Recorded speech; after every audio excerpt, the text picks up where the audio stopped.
Hi, this is Polly from the New England School of Fiber, and I wanted to talk with you today about bobbin winders. I have a selection of different bobbin winders that I've used over a number of years, and they all work really well, and they're all a little bit different. So I wanted to show you the differences in case you are looking to purchase a secondhand or a new bobbin winder for weaving.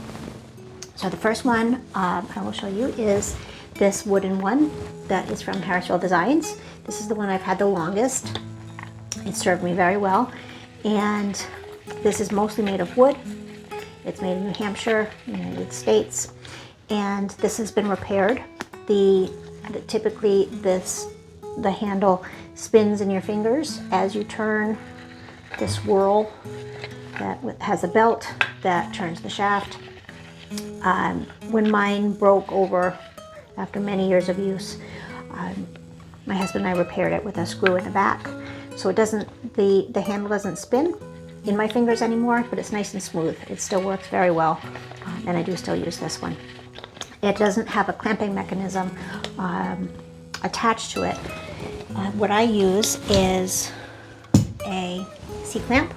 You can use whatever you have that works well for your the surface that you're going to be attaching it to. I sometimes attach this to the castle of a loom if I'm demonstrating, or if I'm doing in a competition or something and I have my loom away from my studio.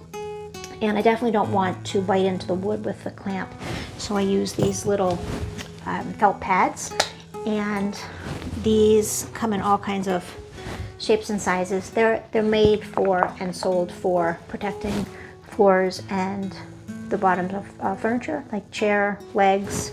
You can buy these in different shapes. I buy the large pads and just cut them up, and that protects the wood of my bobbin winder. And I'll usually put one underneath as well, or just some cardboard just to protect it from the bite of the metal.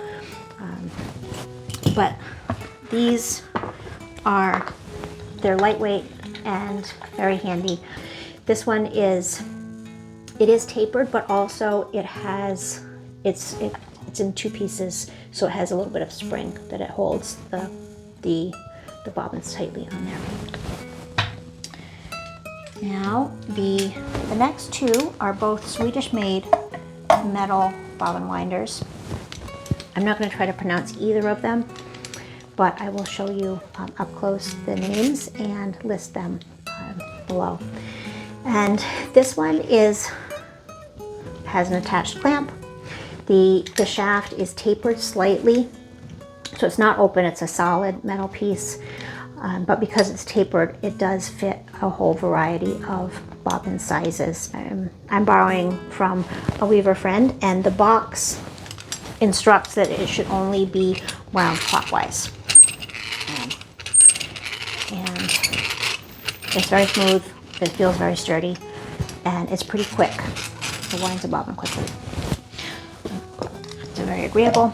This is another Swedish made bobbin winder. This one I have had for many, many years. It also has a built-in clamp, and it has a wooden handle. Also works very quickly. Now this one, I think I probably dropped this at some point.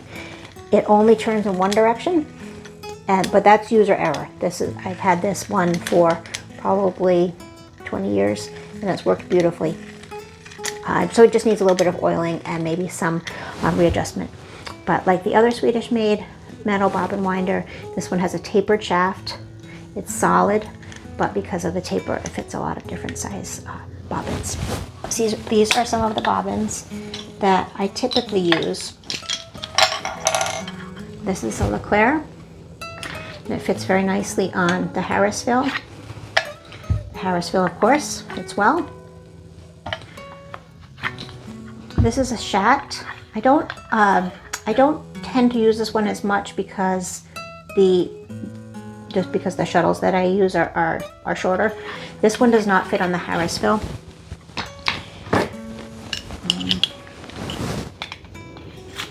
But it does fit on the Swedish bobbin winder, as does the Harrisville.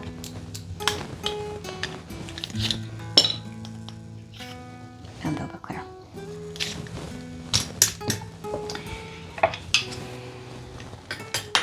Now, if you are using end feed perns, some of these fit and some of them don't.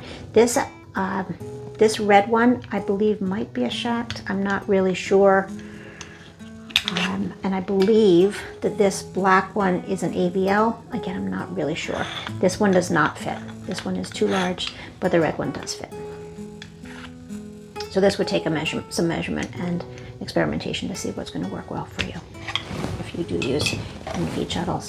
This is a little antique. It does fit. And you can wind a pern with just a single-ended winder.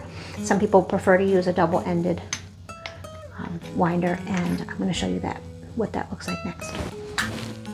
Okay, so this here is the fourth type of bobbin winder that I typically use in my studio. This one I do use the most. It's the newest for me, and it's very fast. So that's the main reason that I use this. The other ones I really enjoy operating, but this one works very quickly. And it is electric. It came with this little foot that says electronic. It's a standard sewing machine pedal. This is made by Leclerc, and it's very adjustable. You can put in very long bobbins, much longer than I would typically use. This is a Leclerc bobbin here. This also works very well for double-ended perns. This has a spring underneath that holds them nice and tight, and it is very adjustable. I'll show you the bottom.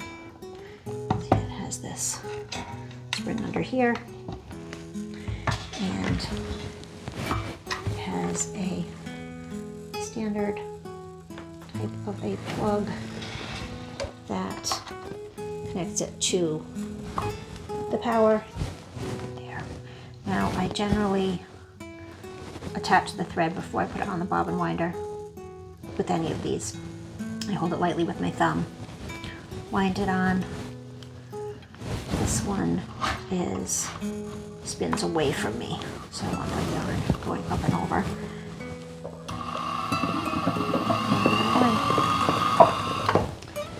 And then I'm going to wind this back and forth so that it will spin off evenly when I'm weaving.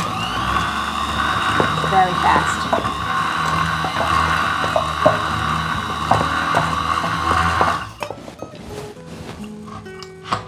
And it pops right back off. So that's it.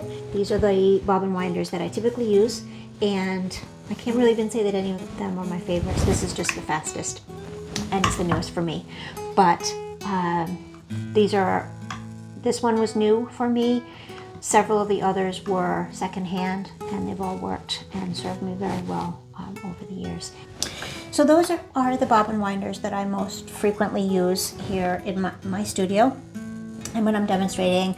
And they wind the bobbins that fit the shuttles that I enjoy using, and we'll go over the differences between those next time. Do you have any questions about any of these particular brands or types? Let me know in the comments, and I'll try to answer any of those questions if I can. Thank you for joining me. Please like and subscribe. This is a brand new channel, and I'm really excited about talking with you about fiber arts and weaving and knitting and all of the above. Thanks.